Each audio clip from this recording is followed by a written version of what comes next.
Assalamualaikum warahmatullahi wabarakatuh. Saya Bella Septriani dari kelas 11 TKP 3. Di sini saya akan membacakan rangkuman tentang Permen PAN RB nomor 48 tahun 2013 tentang standar sarana dan prasarana kantor di lingkungan Kemen PAN RB.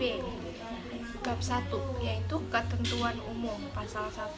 Dalam peraturan menteri ini yang dimaksud dengan 1. Standar sarana dan prasarana kantor adalah pedoman yang dipakai sebagai ukuran baku ruang kantor, perlengkapan kantor, dan kendaraan dinas. Yang kedua, sarana adalah fasilitas yang secara langsung berfungsi sebagai penunjang proses penyelenggaraan tugas dan fungsi pekerjaan. Yang ketiga, prasarana adalah fasilitas yang secara tidak langsung berfungsi sebagai penunjang proses penyelenggaraan tugas dan fungsi pekerjaan. Yang kedua, yaitu bab 2, yaitu tentang asas, maksud, tujuan, dan ruang lingkup. Pasal 2, asas standar sarana dan prasarana kantor terdiri dari: pertama, tertib; kedua, adil; ketiga, transparan; keempat, efisien dan efektif; yang kelima, manfaat. Pasal 3, maksud penyusunan standar sarana dan prasarana kantor adalah untuk: yang pertama, kepastian ketentuan penggunaan ruangan kantor, alat perlengkapan kantor, dan kendaraan dinas. Yang kedua, keseragaman penggunaan ruangan kantor dan alat perlengkapan kantor. Yang ketiga, kelancaran proses kerja. Pasal 4, tujuan penyusunan standar sarana dan prasarana kantor adalah untuk: yang pertama, menciptakan keselamatan, keamanan, kesehatan, dan kenyamanan kerja. Yang kedua, mewujudkan penataan yang bernilai estetika.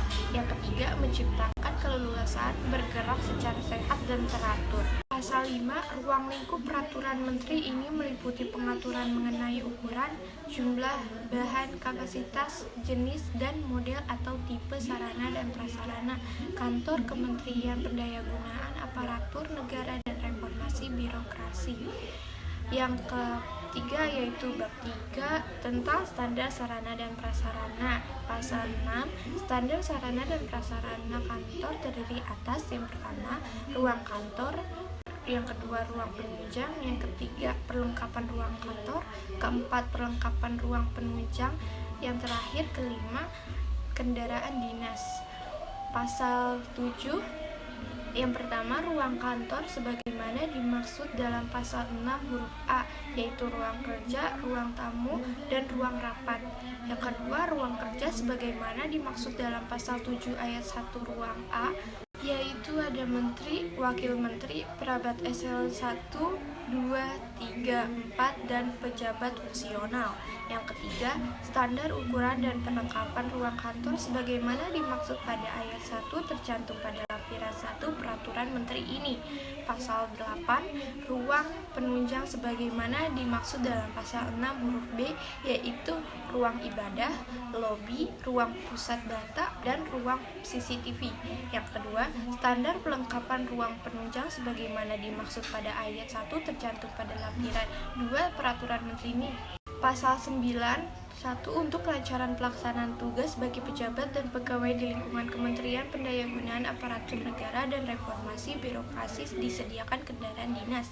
Yang kedua, kendaraan dinas sebagai dimana dimaksud pada ayat 1, yaitu kendaraan dinas menteri, kendaraan dinas wakil menteri. Yang ketiga, kendaraan dinas sebagaimana dimaksud pada ayat 2 disediakan bagi pejabat dan pegawai selama yang bersangkutan memangku jabatan tersebut. Yang keempat, standar kendaraan dinas sebagaimana dimaksud pada ayat 1 tercantum pada lampiran 3 peraturan menteri ini. Yang terakhir, bab 4, yaitu ketentuan penutup. Pasal 12, peraturan menteri ini mulai berikut pada tanggal diungkapkan agar setiap orang mengetahuinya, memerintahkan pengundangan peraturan menteri ini dengan penempatannya dalam Berita Negara Republik Indonesia. Ketetapan ini ditetapkan di Jakarta pada tanggal 27 Desember 2013. Menteri Pendayagunaan Aparatur Negara dan Reformasi Birokrasi Republik Indonesia. Tanda tangan Azwar Abu Bakar. Sekian hukuman saya akhiri. Mohon maaf bila ada kesalahan kata. Wassalamualaikum warahmatullahi wabarakatuh.